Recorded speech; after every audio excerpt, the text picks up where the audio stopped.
Namaskar and a very good afternoon to all of you.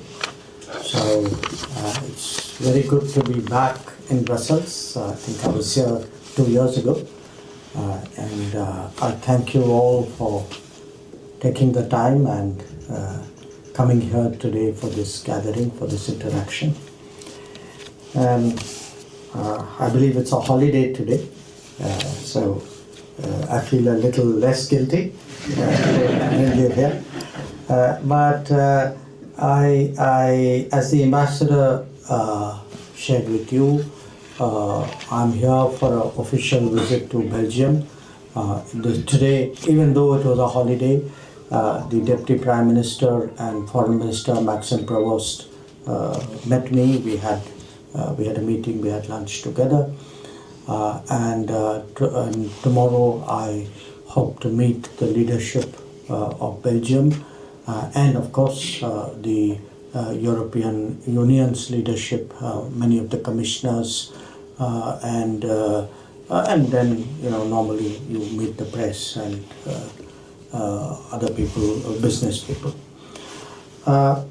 If I were to, in a way, give you a context for what I'm doing, I think all of you living in Belgium, living in a way at, you can say, almost the center of Europe, will understand today that a lot of things are happening in the world, particularly in respect of Europe itself.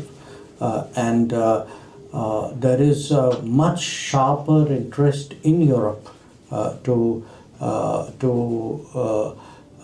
build ties, stronger ties with India. I think part of it is the direction in which the world is going. There is an increasing sense that, look, all countries, I mean, in a way, what we used to speak about Atmanirbhar Bharat. I think there is also Atmanirbhar Europe now in the making.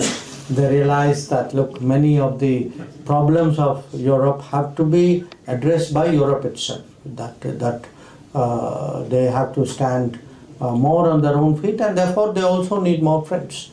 They need stronger relationships with other countries, and I think that's very much kind of a thinking which is driving the process. Now, you all come from different professions, from different walks of life, do your own thing. So I'm sure you don't need me to tell you what is happening here and what are the possibilities. But certainly when it comes to Belgium specifically, we can see, I mean, Belgium has always been a major trade partner for India. Our trade is about between $16 to $18 billion every year. But it is also in many ways a gateway into Europe. We've always had a good political understanding. It was one of the earliest countries to establish diplomatic relations with India, so pretty much as soon as we became independent. So politically things have been always smooth for us, but our effort now is really not just be satisfied with what we have, but to intensify our cooperation with different countries, particularly I would say the economic cooperation, the people-to-people linkages. For us, the well-being of the community is an increasingly important factor. I will talk about that separately. So there is really a lot that is happening in our conversation. And just as an example, I would say today that, when we look at today's world, those of you who are in that field, or even if you're not in that field, will understand semiconductors is very important, and Belgium has a very key role with IMEC where that is concerned. Or those of you who have anything to do with the medical, pharmaceutical world will know this is a big hub. It's a very, very key center for pharma-related research and production. And there again, a lot of our companies have tied up. So whether you're looking at vaccines or diagnostics, or I would say even something like sickle cell anemia. There's a lot of work, and there's a lot of solutions which are coming out of India-Belgium cooperation. If one were to look a little bit ahead, I think now Belgium will be a very important green hydrogen center, particularly Antwerp, Bruges will be, I think, an import hub. And one of the very important projects which is being set up here is by a Belgian company called John Cockerill in Kakinada. They're setting up an electrolyzer factory. So I'm giving you those as examples really of how, I mean, definitely it's a good relationship, a very smooth relationship, but we want it to be sort of more ambitious, stronger and bigger in terms of the outcomes. And of course, some industries are historical here. I don't have to say, the diamonds is a very, very important and a very long-standing industry. And here again, there have been some issues in that business which we have tried to engage with Belgium and try to fix. Now, I refer to how we are upgrading our ties because there is one consequence of all of this, and that is actually mobility and talent. That what economics has done, what business has done, is actually create the basis for people to come and go. And I think the steady growth in the Indian community today in Belgium is one outcome of that. And when we look ahead, I am very confident that the that our community here will grow because Europe is increasingly constrained in terms of the talent. The demographics of Europe are such. Now, I know, in this part of the world, there are debates. There are debates about immigration. There are sensitivities on that score. But where Indians are concerned, I think whether it is an Indian student or whether it's an Indian professional or whether it's an Indian business person, I think the fact that we contribute to this society, the fact that for them in many ways this partnership fills a gap or creates a new value proposition for them, I think that is something which is widely recognized, and we definitely feel that stepping back that you're going to see both a deeper engagement in terms of mobility, because particularly the AI requirements will need more talent, so will the semiconductor needs, so will the research needs. But also we expect to see much more Belgian commitments and EU commitments into India. The global capability centers established by big businesses is also growing. So I then come back to what I always say, and each time I say it with an ever and ever stronger conviction, that the good image of India, today the fact that we are regarded across the world with so much respect and regard, that is largely shaped by actually the Indian community in different countries. That when people in any society think of India, they certainly have, what they will pick up in social media or television or through their particular experiences, but at the end of the day, they relate it to an Indian that they know. That an Indian in the workplace, an Indian who's the neighbor, an Indian who they have met somewhere. And if that impression is good and strong and productive and contributive, that image of India actually flows from it. And my experience, I have 2 weeks ago, I was in some other European countries. I can tell you at a time when actually immigration is a very controversial subject in Europe, that the image about Indians who live and work in Europe and contribute to Europe is actually exceptionally good. And for us, I want to say, for us as a country, for us as a government, for me as a minister for foreign ministry, this is a huge asset. That it actually creates a certain, I would say, an environment, a groundswell of support. So even when I'll be meeting, for example, tomorrow, a number of European MPs of the European Parliament, that when I talk to them, this overall, the sort of the Indian with the family-centric Indian with a strong work ethic, this is our image, and this is something all of you have really done us proud, and I thank you for it, because I think in many ways that is the shaper of our reputation here. I also want to share with you something else which happened a few months ago in India, which was we had a delegation from Belgium, led by Her Royal Highness Prince Astrid, and it was a very unusual delegation, because you had a member of the royal family lead a delegation which had almost 150 companies, 6 chambers of commerce, about 20 state-owned enterprises, their representatives, and 9 universities and academic institutions. So the scale of it and the intensity of it was something very exceptional. And I point that out to you because, often we say, relations are good, things are improving, the other country thinks better of us.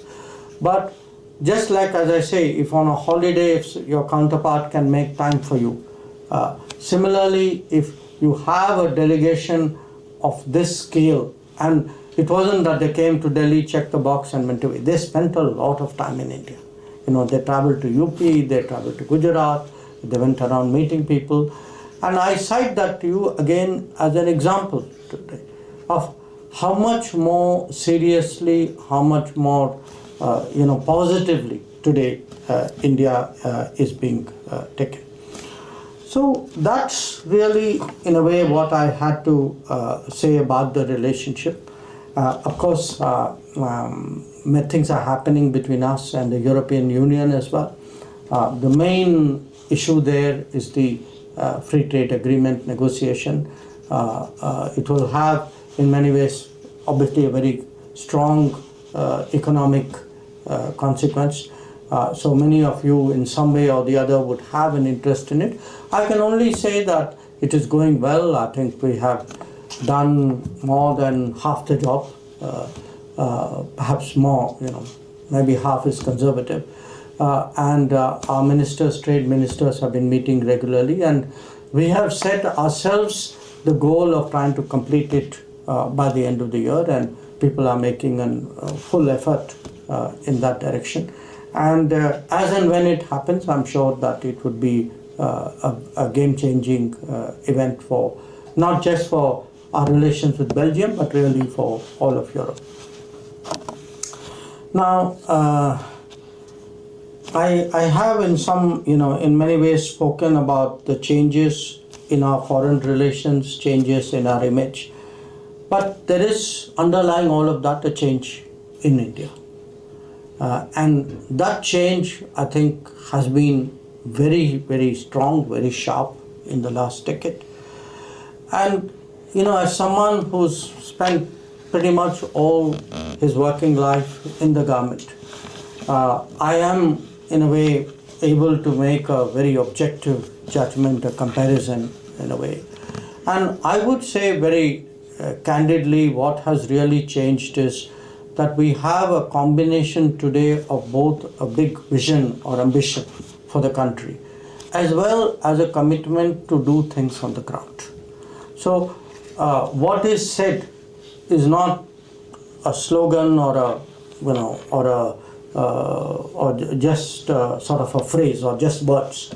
Whatever is spelled out, whatever is put before the country or before the world, actually in a very, very practical way, in a very concrete way, it is sought to be translated into something substantial on the ground.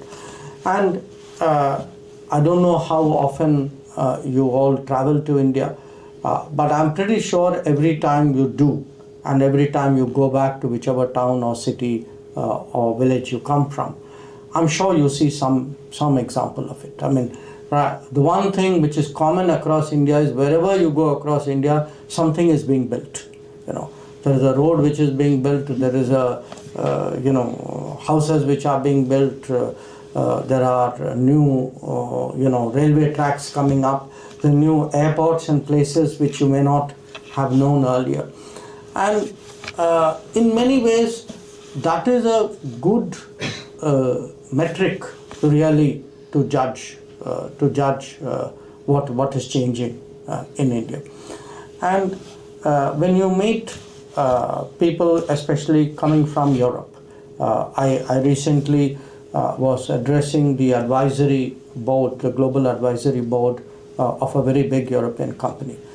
And when you put that kind of scale of change before them, if you tell them that, look, every year today in India, between 4,000 to 5,000 kilometers of railway track are being built, or that 10,000 kilometers of highway are being built. This is for them really mind-boggling.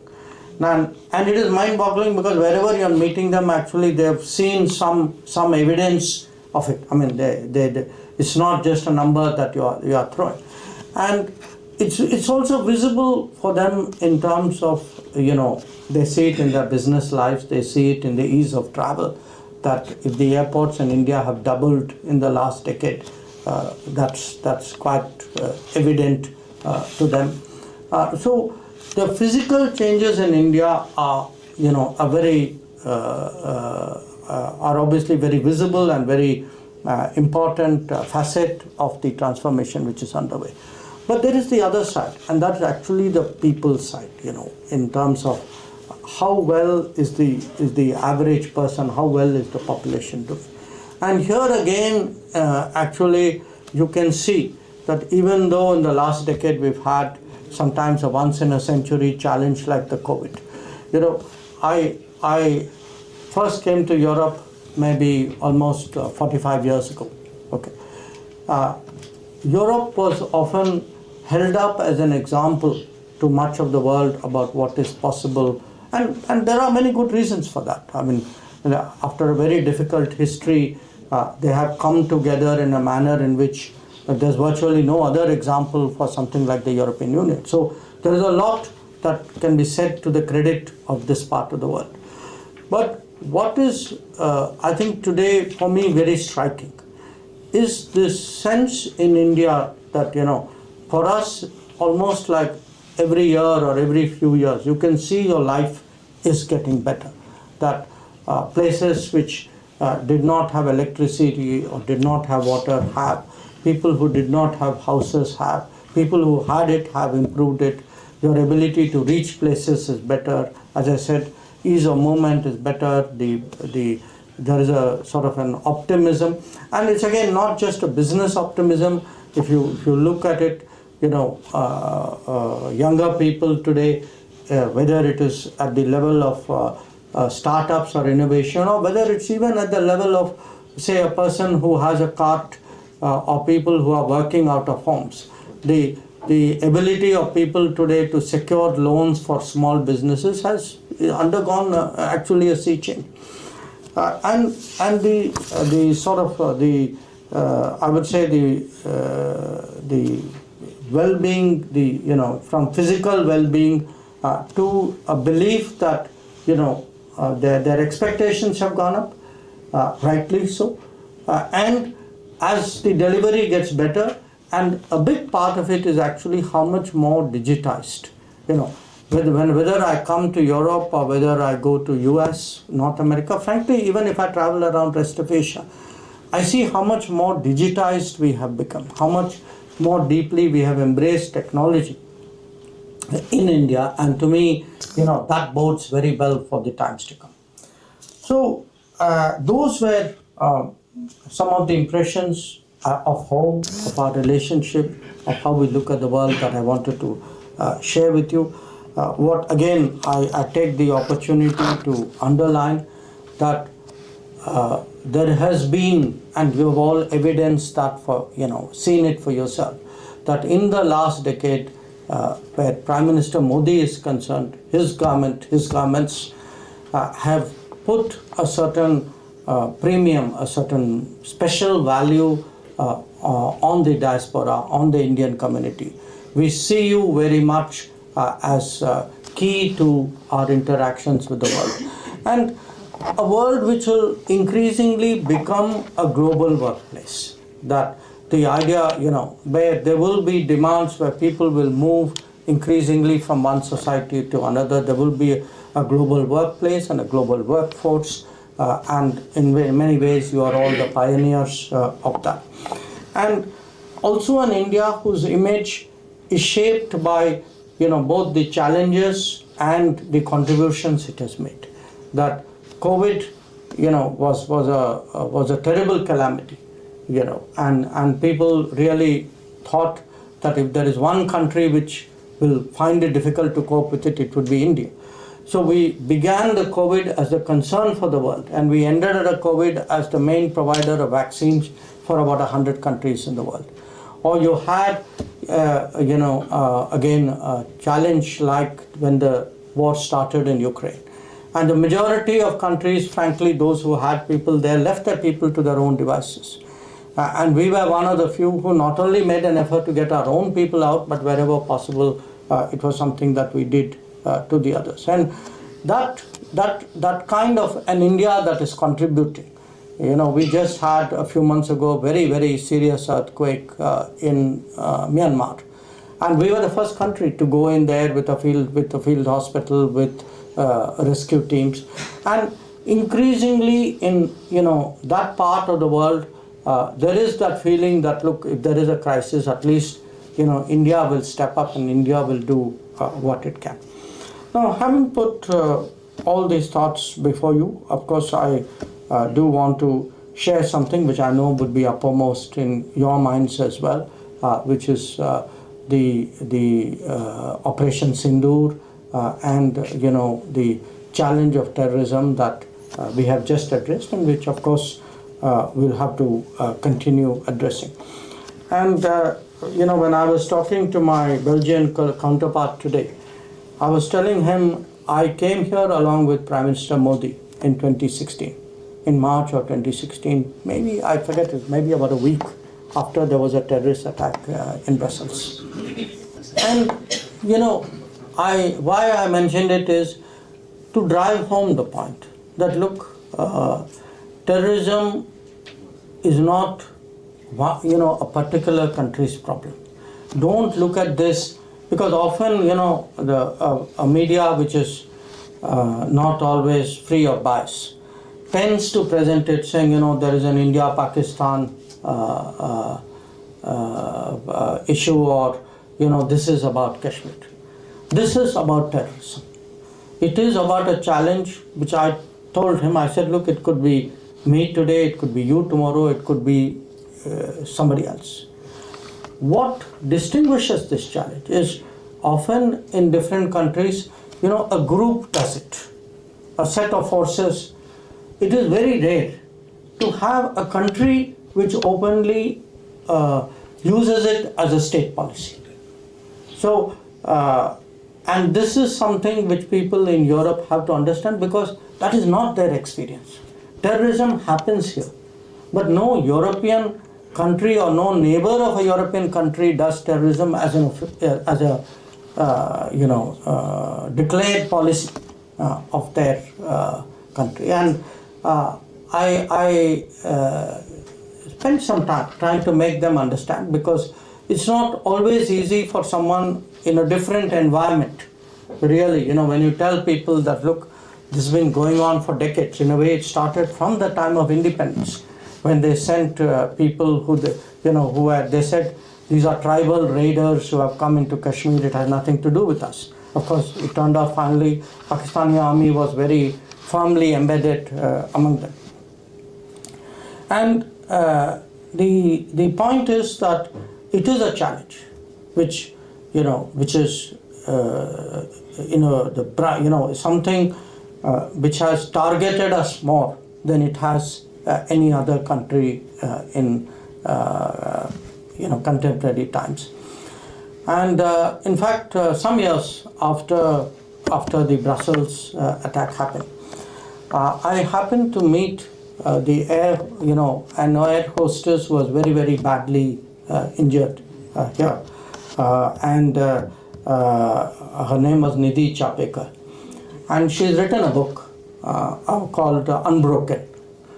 And it's about, how her own journey, how she faced it, how she recovered from it. Now, we have faced the challenge of terrorism. We are, of course, unbroken, but we are more than unbroken. We are very determined.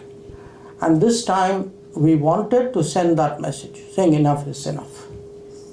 So, to understand what we did, the focus of Operation Sindoor was to hit Muridke and to hit Bhavalpur, because these were the two most prominent, open, declared, notorious centers of terrorism in Pakistan. And for decades, from these two places, people have set out, this is where it was planned, this is where it was organized, this is where it was financed, this is where it was justified. From here, people came out to do bad things in India. In the past, we have suffered, we have absorbed it, we have reacted to it. But even when really big, incidents happened or attacks happened, like Mumbai in 2008, often, obviously there was strong reaction in our country, but somewhere it stopped there. That the same Muridke was where Mumbai was planned. So the same Bhavalpur was where many other actions in India were planned. So this time around, we were very determined to send the message saying, look, this is it, and this time we are coming after you. And we are coming after you wherever you are. Just because you are 300 kilometers inside Pakistan doesn't mean you have impunity. That we will find a way of coming there and getting you. And that is the message of Operation Sindoor.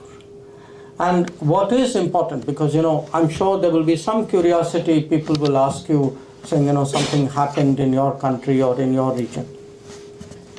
I think it's important for any of you, if the issue comes up, is really to project this or to explain it in terms of a country that has been subjected for so long to so much terrorism, that this time we felt that we had to hit the centers from which this came.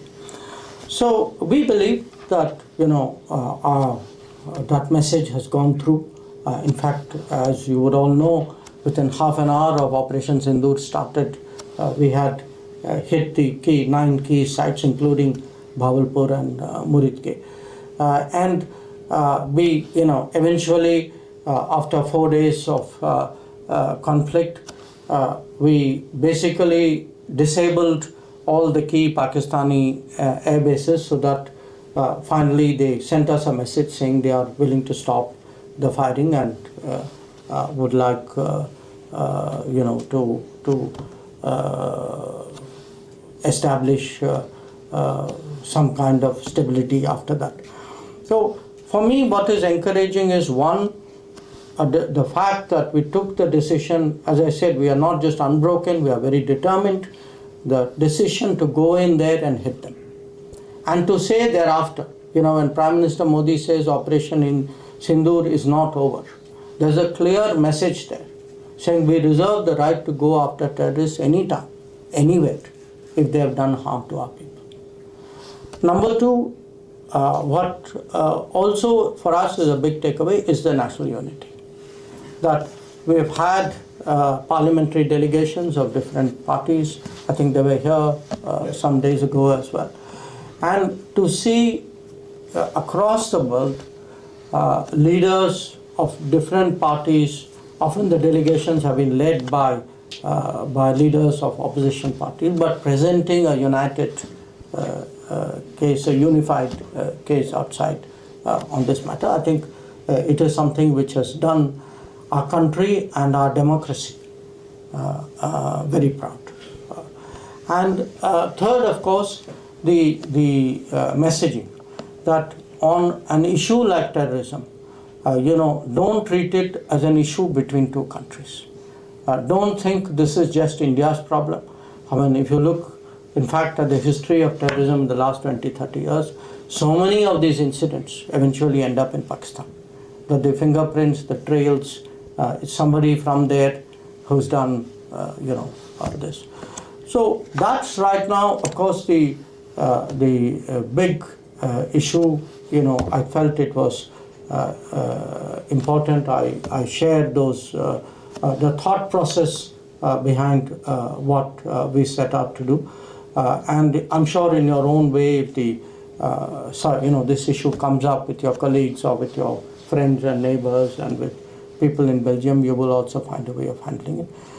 So let me conclude there. Once again, I do want to say that, look, we give Modi government, we give a lot of importance to Europe. We believe that even in the near term, if I say this decade, this will be one relationship, which will really grow. I can sense it, I can feel it. We will invest a lot of time and energy in growing this relationship. We believe today that similar sentiments exist in Europe, that it's not just us wanting better ties, deeper ties. I think we also believe that the same calculations, the same sentiment is there. And in all of this, we do believe that the people-to-people side, the contribution of the community, the bridge that you provide, often the explanations and the understanding that you contribute to people here, I think that is of great importance. As always, I would like to thank you for everything you are doing, and I hope that when you look sitting here at India, you also have that same sense of pride and satisfaction at the achievements, but also a realization that we have many more things to do, and we are very determined to do it. Thank you very much.